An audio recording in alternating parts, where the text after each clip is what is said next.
salaman amma ba'du la haula wala quwata illa billahil aliyil azim. Rabbi shrah li sadri wa yassir li amri wa hlul 'uqdatam min lisani yafqahu qawli. Rabbi zidna ilman nafi'ah warzuqna fahman thayyiba. Allahumma nawwir qulubana binuri hidayatika kama nawwartal arda binuri syamsika wa qamarika abadan bi rahmatika ya arhamar rahimin. Birahmatika ya arhamar rahimin, birahmatika ya arhamar rahimin. Khususon muallif hadal kitab Syekh Ibnu Athaillah Syakandari kota sawasirah wa radhiyallahu an semau sono saya bi atas al mursi semau makosa saya bahasa nasyadili semau sono saya tilak masisi semau khususon khoso ausi ada zaman radhiyallahu an lahumul fatihah. A'udzu billahi minasyaitonir rajim. Bismillahirrahmanirrahim. Alhamdulillahirabbil alamin. Arrahmanir rahim. Maliki yaumiddin. Iyyaka na'budu wa iyyaka nasta'in. Ihdinas siratal mustaqim. Siratal ladzina an'amta 'alaihim. Sambil santai, sambil dinikmati hidangan yang ada, silakan merokok, silakan ngopi. Karena konsep kita terlalu formal, ini kongko ya, kongko itu yo gak formal nemen, yo gak ngaji, pokoknya cangkruk aslinya ngono, tapi ini terlalu formal, keformalan aku ini. Oke, qala al mu'allif rahimahullah ta'ala wa nafa'ana bihi wa bi ulumihi fid dini wad dunya wal akhirah. Melanjutkan kajian kita yang kemarin, satu hikmah daripada Syekh Ibnu Athaillah Syakandari kota sawasirah wa radhiyallahu an. Beliau ngendikan, ma taroka minal jahli syai'an man arada ayyuhdisa fil waqti ghaira ma adharahu Allahu fihi. Bah, ini sangat pendek tapi merupakan satu jawaban, satu rahasia kenapa pada pertemuan kemarin kita oleh Ibnu Athaillah Syakandari dalam bahasa yang agak vulgar itu dicekoi tentang fana, tentang hal-hal yang terkait dengan bahasa-bahasa langit yang nuansanya adalah nuansa orang yang syuhud, orang yang mampu menyaksikan mata hatinya terhadap Allah Subhanahu wa taala. Sehingga hikmah yang sangat membuat kejutan, al-kaunu kullu dzulma. Al-kaunu kullu dzulma itu adalah satu hikmah yang sangat puncak, pohon yang sangat menghunjam ke dalam kesadaran kita, satu kesadaran yang harus kita pahat dalam relung-relung hati kita, karena dengan adanya tulisan al-kaunu kullu dzulma di dalam hati dan kesadaran kita sebagai seorang manusia, insya Allah akan mampu melahirkan buah, mampu melahirkan cabang-cabang menjadi satu bentuk pohon yang sangat rindang. Di situ kita akan dihiasi dengan akhlak-akhlakul yang mahmudah. Minimal dengan dibombardir kita oleh Ibnu Athaillah tentang ketauhidan kemarin, itu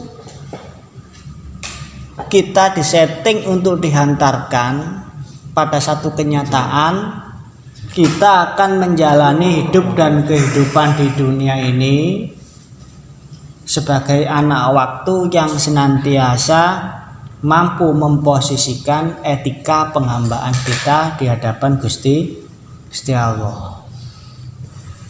Mengikut panjang lebar, kita ibaratnya ada di kawat candra di muka, ibaratnya besi kita digodok sedemikian rupa biar kita ini mampu menatap kehidupan ini dengan bismi rabbika. Kalau dalam Al-Quran Iqra bismi rabbika, mampu membaca kehidupan ini juga merupakan satu bacaan, satu bahan renungan agar kita ini mampu mempelajari secara utuh hidup dan kehidupan dengan segala nuansanya, yaitu dibaca dengan nama Allah Subhanahu wa Ta'ala. Karena kehidupan ini bukan sesuatu yang tertulis. Ia tertulis karena yang mengarsiteki kehidupan ini mulai awal sampai akhir, sampai telikungan-telikungan atau selipan-selipan yang sedemikian rigid, itu adalah merupakan qadar daripada Allah Subhanahu. Siapa sang arsitek? Yaitu Gusti. Jelas ini ya. Makanya itu kita digodok supaya mata hati kita ini sadar menatap bahwasanya segala setiap peristiwa yang ada dalam kehidupan ini adalah merupakan bagian daripada kehendak dan ketentuan atau qadar saking Gusti, sehingga kita menyikapi dengan santai karena semua adalah bagian daripada kehendak Allah. Psikologi kita itu santai, atine sampean kabeh sumeleh, lek basane wong tua biyen sumeleh. Karena apa? Ya ridho dengan segala keadaan. Dikai enak yo bahagia, dikai gak enak yo bahagia. Sumpek yo bahagia, duitnya akeh yo bahagia. Jadi enggak ada beda. Segala keadaan digunakan sebagai thariqah ilallah wa rasuli sallallahu alaihi wasallam. Makanya ini jawabannya ma taroka minal jahli. Beliau mendikan ma taroka ora ninggalake minal jahli bayani saking kebodohan. Syai'an ing suwiji-wiji. Man seseorang aroda kang ngarepaken sapa man ayyuh disa ing yento ngonoaken man fil wakti ing dalem waktu hoiroma kang sakliyane barang adharahu kang mertelaken hu ing ma sapa Allah Subhanahu wa Ta'ala fihi ing dalem waktu. Itu barusan nggih. Artinya begini, adalah satu bentuk kebodohan yang sangat nyata yang dialami oleh seorang manusia. Kalau dalam konteks perjalanan tasawuf, adalah satu bentuk kebodohan yang sangat nyata dari seorang muridun, dari seorang salik, dari orang yang ngrambah dalane Gusti Allah, ketika ia sebagai selaku pelaku kehidupan dan dihadapkan pada satu nuansa hidup, kemudian ia itu berusaha untuk menciptakan satu keadaan yang lain selain saat ini nuansa kehidupan yang telah diberikan karo Gusti Allah. Karena memang kita kan ngomong tadi yang namanya hidup itu ya apa yang khas daripada kehidupan. Ya masalah. Urip itu ya masalah. Karena hidup itu kan sendiri identik mengisyaratkan adanya satu gerak, dan gerak itu permasalahan. Ada itu adalah satu bentuk permasalahan. Contohnya nama maseka ya butuh suri, butuh kelambi, atau kedidik butuh rabi. Meren itu ya anak, butuh nyandangi anak. Terus jadi hidup itu dengan alur perkembangan yang seperti apapun identik dengan masalah. Makanya Ibnu Athaillah Sakandari di satu hikmah yang lain mengatakan satu watak atau karakter yang khas dengan kehidupan adalah satu permasalahan. Makanya kita sebagai seorang manusia, terlebih orang yang menempuh jalan anak tangga menuju Allah Subhanahu wa Ta'ala, mboten angsal kaget, gak usah heran jika di tengah kehidupan kita akan datang bukan hanya satu wajah tapi beribu-ribu wajah yang membuat kita mengernyitkan dahi. Artinya ono masalah. Dan masalah itu nggak akan pernah selesai. Mulai dari skop yang paling terendah sampai skop yang paling tinggi. Makanya lek sampean ngipi, kapan uripe gak ono masalah? Yaitu mimpi bohong, mimpi di siang hari. Enggak ada ceritanya. Bukan Anda jaminan. Bukanlah sebuah jaminan misalnya aku enggak kerja ning pabrik rek pabrik masalah tok, lek gak musuh kanca ya difitnah karo juragane. Lek gak ngono karo setape. Aku tak pindah untuk menemukan suasana baru yang lebih baik. Enggak ada, pasti akan ada. Gesekan itu pasti akan ada. Ya tinggal bagaimana kita menjadikan gesekan-gesekan itu menjadi satu nada yang indah dalam kehidupan. Menurut saya kan oh iya nada aneka. Ya. Itu nada. Ya kan? Dengan adanya sesuatu yang berbeda itu kan menghasilkan satu yang enggak sama. Makanya kalau no gesekan ya tugas kita cuman bagaimana menjadikan apa yang berbeda, apa yang bergeser itu menjadi satu nada yang indah dalam kehidupan kita. Damai kita, santai. Sembari menatap bahwasanya oh iki lo bagian daripada qadar Gusti Allah. Qadar Gusti Allah gak bisa dilawan. Gak bisa dilawan. Karena konsep hidup ini sudah baku, sudah selesai. Terus berarti apakah tidak ada gunanya jika kita berikhtiar? Oh jangan salah. Ya, jangan salah. Urusan ikhtiar itu adalah wilayah yang lain, qadarnya Allah adalah wilayah yang lain. Kita harus mengisi kedua-duanya. Sepeda ono ban jero, ono ban jopo. Panjopo piye ya ikhtiar. Harus berusaha terbaik, harus merancang, merencanakan, harus bermusyawarah, berdiskusi dengan para pakar untuk menghasilkan satu keputusan yang terbaik. Ibaratnya mau membuka satu toko.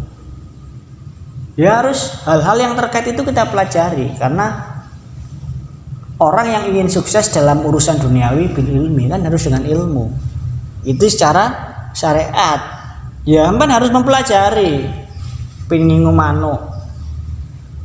Ya harus belajar tentang ilmu permanuan. Harus paham. Ya apa cirine perkutut sing apik, ya apa sikile, mbok sisik emas apa sisik inten kan enggak paham. Sampeyan kepengin dadi dukun. Ya kadu mempelajari minimal nogo dino dihitung. Oh Pak lek sampean kate pengajian ojo dino Senin gak le ruwet dino Selasa ae.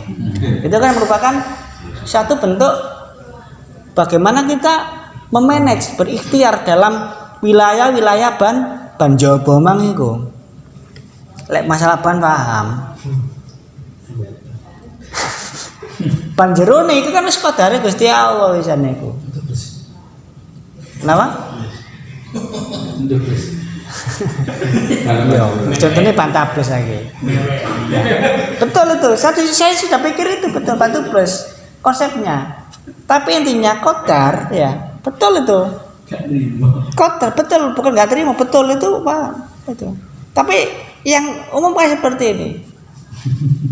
Qadarnya Gusti Allah nggak akan pernah bisa dilawan. Ya sak glugut panurup lek bahasane mbah-mbah kene biyen mbok partine gak paham sak glugut panurup iku ora tahu lepas daripada arsitektur qadaripun Gusti. Ibaratnya bangun gedung iki lek arsitek sing wis benar-benar ahli konsepnya kan sudah baku sampai botoe entek piro kan wis paham. Jika itu sesuai dengan ilmu arsitek yang betul-betul pun demikian dengan konsep ketuhanan. yang maha segala-galanya. Telah selesai qadar ini. Makanya santai wae lah urip iki. Tapi jangan disalahgunakan. Artinya ngene, lek encene ora ya mosok iya anu ngono wae ya. Lek encene iya ya ora wurung. Bulet model kaya apa? Lek kadung jodoh. Dipisahkan dengan apapun nggak bisa. Meskipun katakanlah 1000 cobaan mengalungi kehidupannya, mencoba memisahkan dengan rekayasa sosial yang sedemikian dahsyat, ketika memang dia itu adalah bagian dari cerita kehidupan kita di masa yang akan datang, ya akan terjadi. Yang dimaksud dengan qadar Gusti Allah enggak terkalahkan, itu adalah satu kesaksian mata hati. Sampai kado mandang kehidupan ini bismi rabbik. Urip kan mesti ditotoni Gusti Allah. Artinya sampean kado ridho. Jangan cepat-cepat mengeksekusi, berusaha menciptakan satu suasana yang lain yang tidak sesuai dengan hati kita. Karena apa yang sesuai dengan hati kita itu adalah kadang-kadang adalah hanya dorongan-dorongan hawa nafsu. Karena manusia intinya ya kepingin enak. Kepingin enak. Gak selamanya Anda ini kepingin jadi seorang karyawan. Pasti jadi juragan. Santri ya jadi kiai. Nyantri ya jadi dalang, tukang syuting ya jadi kiai podo ae sih. Yo bisa. Ini kan sudah menjadi bagian proses tersebut. Remehno. Gak percaya. Ini loh yang harus kita hadapi. Kenapa?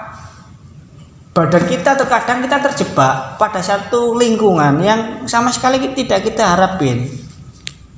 Kita punya mimpi begini, tapi realitas fakta hari ini menyodorkan seperti ini. Yang kita ingin adalah satu kebahagiaan dan ketentraman, tapi toh ternyata kita masih keserempet yang jenis penderitaan dan musibah. Ini kan bertentangan. Wis penak nyaman uripe dadi pedagang buah keliling misalnya, sembari selfie, sembari dia itu bisa menikmati adzan di musola-musola lain, kok mari ngono dagane kepengin ning pabrik neh. Ini kan menciptakan suasana yang lain, padahal kan enjoy. Tapi yang ngono kadang-kadang aku lek ning kene tok ya kapan sugihne. Gak ketemu ceritane aku sugih. Tapi ini kan fadl daripada Allah. Betul, usaha kita, rezeki kita adalah kita bergerak untuk menjemput rezeki, tapi rezeki itu murni daripada Allah Subhanahu wa taala. Pirang-pirang loh kayak kerja keras tapi yo tetep kiri. Ono wong sing koyoke gak tau nyambut gawe tapi kecukupan. Tapi yo aja nafsu, merono enak sing gak nyambut gawe. Kadang-kadang lah sampe di kayak makom kasap kata nyambut gawe, balik mana yang kajian yang benar nyambut gawe tetap bekerja dengan hati yang merdeka, dengan hati yang sangat nyaman. Ojo ngelirik sing tajrid, sing gak lapo-lapo. Soalnya wong tajrid iku biasae lek pas pembagiane Gusti Allah sak tetes ya oleh sak tetes. Menyambut gawe kan bisa merekayasa sosial, meskipun rekayasa sosial itu dalam koridor qadarnya Allah. Kadang-kadang di rekayasa sosial ya gagal. Sistematis sebuah pemberontakan ya ternyata nggak berhasil. Karena sejarah kehidupan tidak menceritakan hal itu. Atau badan kita katakanlah ya, badan kita, fisik kita berada satu di dilema, katakanlah rasa sakit ya, jangan terburu-buru lah kita itu, dinikmati rasa sakit itu. Kadang-kadang kan nggak kan loro wes, gupo, padahal warasi ya suwe, kat lara titik. Ya mau mestine ya alan masalan. Ya marid ya wahai rasa sakit hinggaplah di diriku. Mari kita nikmati pemberian Allah. Tapi yo enggak kayak ngono kadang-kadang wis bingung dhewe. Ya kayak aku. Udunan titik wis. Ngeluh sambatan gak iso turu. Panas. Lara titik panas. Tapi kita nikmati saja mestinya. Karena apa dibalik hal-hal yang terkadang tidak sesuai dengan keinginan kita itu ada satu skenario Allah yang akan diberikan kepada kita. Wis lah, wis gak usah berontak, tapi harus yukti bulatihakin hak bidang syariat dipenuhi, bidang hakikat juga harus dipenuhi. Syaratnya apa yo ikhtiar, yo nyambut gawe, yo bergerak. Tapi mata hati kita tawakal pasrah kepada Allah Subhanahu wa taala. Itu yang disebut mata roka minal jahli, tidak berhenti kita ini dalam lingkaran-lingkaran kebodohan jika kita mengharapkan satu keadaan yang ada dalam diri kita saat ini tidak sesuai dengan apa yang kita inginkan. Kita ingin menciptakan, yuk dinikmati baiklah. Contohnya kita keluar apa bahasanya keluar itu resign ya. Desain dari satu instansi karena problem sedemikian nggak memungkinkan. Ini sering kita alami, termasuk juga saya dimanapun tempat. Kita merindukan satu tempat yang nyaman, meskipun gak sepiro koyoe, tapi di situ menyegarkan pemikiran. Ternyata pindah, ya mungkin hanya 1 hari 2 hari menemukan kenyamanan, baru kemudian malah tambah ruwet. Pindah mana ternyata mendapati hal seperti itu. Ya inilah yang dikatakan karakter kehidupan tadi ya seperti itu. Nggak akan pernah sepi daripada permasalahan sing jenenge persaingan. Setiap tikungan pasti akan ada. Tinggal lihat lawan sapa, wong dodol es ya, wong dodol es. Ujaran-ujaran kebencian tentang es mambu dilontarkan. Ya, karena ada itu. Durung maneh mung susuwo ya, musuh sebulan jenis pasangan. Sama itu bukan hanya orang-orang yang tidak terpelajar dalam tanda petik seperti itu. Orang-orang terpelajar, orang yang akhlaknya terkenal baik, darah wetan kono. Wah. Malah melembung. Ya, ini kan karena apa? Karena mereka tidak berhasil menahkodai yang namanya nafsu. Sehingga resah, gelisah lagi, nggak tentu mana mbak merasakan yang pabrik gak nyaman, dodol manuk yo gak nyaman dan lain sebagainya. Karena apa? Banyak mata-mata kebencian yang kemudian hadir memberikan warna yang mencolok pada kehidupan kita. Seolah-olah kita dihadapkan pada face to face, selalu berhadapan-hadapan terus. Dan itu rasakan masih ya sampean katakanlah Eka seperti ini. Mas Eka mungkin saat ini 1-2 bulan ini merasakan enak lah dicelumprit ya.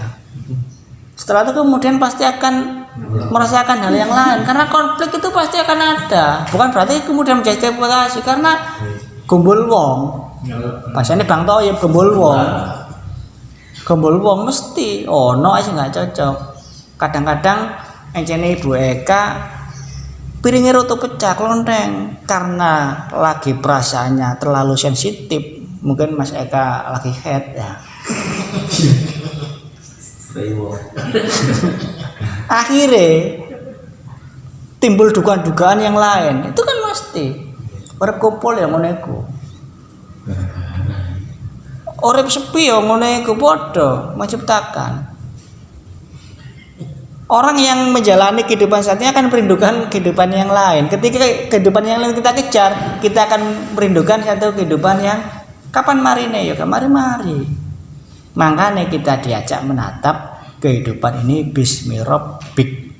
Bacalah dengan nama Tuhan. Artinya apa? Hiduplah seluruh kehidupan ini bersama Allah. Saksikanlah Allah di setiap fenomena. Ojo bukan berarti menyaksikan Allah iso ndelok pangeran kaya bukan Siti Jenar, kayak orang-orang yang mengaku orang solok-solok baru tuh aku bisa melihat Tuhan. Melihat Tuhan itu tuh kira ini dengan mata hati. Jangan salah paham. Mungkin saya juga nanti salah paham bisa melihat Allah. Melihat Allah tuh bi'ainil basiro. Sekali lagi, Mas. Bi'ainil basiro. Saya gak salah paham. Aku difitnah. Bisa ndelok Gusti Allah. Nah, bi'ainil basiro. Pemane dipotong-potong delok wah, pemane ning YouTube ya. Lek Junul gak apa-apa YouTube mana. Ternyata dipotong kan bisa. Bi'ainil basiro dengan mata hati melihat Allah Subhanahu wa taala. Sehingga kemudian keadaan yang terjadi pada diri kita gunakan sebagai thariqah ilallah. Sumpek ya istighfar. Tak iso dadi dalane nang Gusti Allah maring rezekine metu. Istighfar kan pangkal rezeki. Sholawat juga yang menenteramkan hati. Sholawat wis, sholawat to diantem ambek sholawat wis. Wong biyen ku lagi ijazah mek sholawat to, Mas. Ya contohnya saya ketika mengawal almarhum ayah saya, setiap tamu yang minta datang ke ayah mohon restu, dungane wene sing akeh sholawate ngene to. Termasuk tetangganya Mas Iwan, Mas Afandi dulu. Mas Afandi kan kawan saya akrab. Mulai di SMP Negeri 1 Pandan sampai di SMA negeri boleh bareng gandal bistristet zaman biyen seperti itu. Yo budal ya disangone sing akeh maca sholawat. Ya wis kijone sholawat. Sholawat wis karepmu. Mantepmu apa? Jangan kita ini kemudian berperilaku membeda-bedakan. Wah, aku sholawat naria, sholawat kok gak mau jangan. Suladab namanya. Karena balik mana Mbak? Bahasanya lek mandi gak mandi ijabah gak ijabah di samping satu qadare Gusti Allah sing nomor loro faktor syariate tentang kebersihan hati. Kok wingi aku mbah sampe Mbah Jafar soalnya ana kates cukul ning tanah sing cemek ya gak cocok tanahnya kan faktor tanah lagi lek tanahnya sampai nang tanah sing apik terlepas daripada kates memang kita nduri apa wae utawa dikedhuk metu banyune banyak di daerah-daerah sama tanah tapi kering ibaratnya kering maca selawat ping 20.000 maca selawat ping 30.000 ya tetep seolah-olah nggak ada asar. Ada orang yang sallallahu alaihi wasallam sepisan langsung kanjeng Nabi pun rawuh ana sing marono sholawat sepisan mahajatu kaya umati apa istilahnya hajatmu kok celuk-celuk aku neng kanjeng Nabi. Oh ya standar namanya seperti itu. Tinggal bagaimana kita mengkondisikan tanah hati kita ya. Ngerti Mas ya? Jadi ini pelajaran bagi kita. Di tengah kehidupan ini akan banyak nuansa hidup yang tidak sesuai dengan apa yang kita harapkan. Bagaimana sikap kita? Sikap kita adalah ya kita nikmati dengan kita berusaha sekuat tenaga. Ya padha mbek ana Covid iki ya kita berusaha dengan aturan protokol kesehatan yang ada. Enggak usah nyala-nyala. Tapi batinnya kita pasrahkan kembali kepada Allah. Dan pasrah itu bukan berarti bersifat pasif. Pasrah adalah bersifat aktif. Jadi lek ana wong diajak pasrah bukan berarti wis menyerah. Maksudnya menyerahnya ini adalah menyaksikan bahwasanya Gusti Allah itu telah menyiapkan satu skenario jalan cerita bagi kita. Kita tinggal nikmati saja. Lek lagune Syekh Hasan lek dungone para wali-waline Gusti Allah, Syekh Hasan Asadili sebagaimana yang dinyanyikan dewa itu. Hadapi dengan ini kan Hasan Asadili itu Ahmad Dhani. Hasan Asadili gurunya Syekh Athaillah Sakandari. Ya kita terinspirasi dari sini nih. Ini hikmahnya hadapi dengan senyuman. Apa yang terjadi biar terjadi loh. Hadapi dengan tenang jiwa, kan tenang jiwa. Semua akan baik-baik saja kan gitu. Bila ketetapan Tuhan sudah ditetapkan, tetaplah sudah. Ini kan nggak bisa, tak bisa berubah dan tidak bisa dirubah. Menyerahlah untuk menang. Menyerah dalam pengertian pasrah dan tawakal kepada Allah. Kita saksikan, kita ridho menjalani nuansa seperti itu sambil kita berusaha keluar bukan dengan diri kita tapi bismi rabbika, bersama Allah Subhanahu wa taala. Ngancane Ahmad Dhani sing lagu-lagu sing model ngono ya kenal. Kabeh lagu-lagunya memang adopsi daripada Khalil Gibran, sang nabi, Sapsapata. Itu kan judul-judulnya Khalil Gibran semua, Pupus, semualah. Kemudian yang rata-rata Itihad satu ya. Satu itu. Ada Arumi ya, ada kemudian juga karya-karya daripada ulama tasawuf, karena pada waktu itu termasuk lahirnya namanya Laskar Cinta. Itu kan bagian daripada pesantren cinta. Maksudnya cinta itu ya muhibbin, bukan dari situ muhibbin, karena orang sufi itu memang mengedepankan yang namanya madhab. Orang yang belajar tasawuf itu mencoba bagaimana menatap kehidupan ini dengan menghadirkan cinta yang seutuhnya. Bagaimana ia kepada Allah, bagaimana ia serawung bersama sesama. Menurut semoga bermanfaat. Sekali lagi karena Eka juga keburu pulang ya. Lega ngono Dik. Terus no ini. Mata roka minal jahli syai'an man arota ayyuh bisa fil waqti ghaira ma adharuhu wa fihi. Jadi kita ini tidak keluar daripada satu bentuk kebodohan jika kita masih berusaha menciptakan satu suasana dengan keinginan kita ketika kita diberikan suasana oleh Allah Subhanahu wa taala. Yang benar seperti apa? Kita nikmati, kita berproses sehingga kemudian seiring dengan perjalanan waktu pasti itu. Ya contohnya gak apa ya abot tapi lek wis wayahe yo gak ngoyo gak akhirnya mari meskipun jalannya harus berliku tapi waktu berliku kok gak dinikmati ya putus asa. Tapi lek wis mari tinggal kemudian bagaimana adaptasi dengan hal-hal yang kurang dan lain sebagainya. Nang pabrik yang ngono padha. Aku juga alumni Mabrian kok. Saya punya prestasi yang sangat luar biasa. 3 hari ya di Karya Mitra. Cukup di wisuda akhirnya. Semoga bermanfaat. Kita diberikan hidayah oleh Allah Subhanahu wa taala bisa menikmati setiap keadaan-keadaan dengan husnul adab, dengan etika yang baik seorang hamba, senantiasa ridho, sehingga bagaimanapun keadaan kita tidak tergelincir dari keimanan di dalam hati kita. Untuk doanya kami serahkan kepada Mas Rofiq atau Dungo, makan shooting melalui.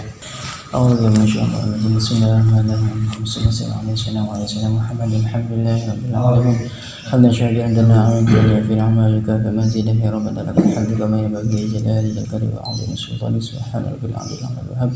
اللهم صل على سيدنا محمد الحبيب المحبوب شافعنا للفرد الكريم وعلى اله وصحبه وسلم. اللهم اغفر لنا ذنوبنا ولوالدينا وارحمنا كما ربنا صغارا. اللهم احفظنا من خلقنا وعيوننا وعشنا من فوقنا ونعوذ بك من شر. اللهم يا مولانا يا مجيب يا حاضر لا يكفي فاسنا اليك بالحبيب تقضي حاجاتنا قل ربنا اتنا في الدنيا حسنه وفي الاخره حسنه وقنا عذاب النار. وصلى الله على سيدنا محمد وعلى اله وصحبه اجمعين. سبحان ربك رب العزه عما يصفون وسلام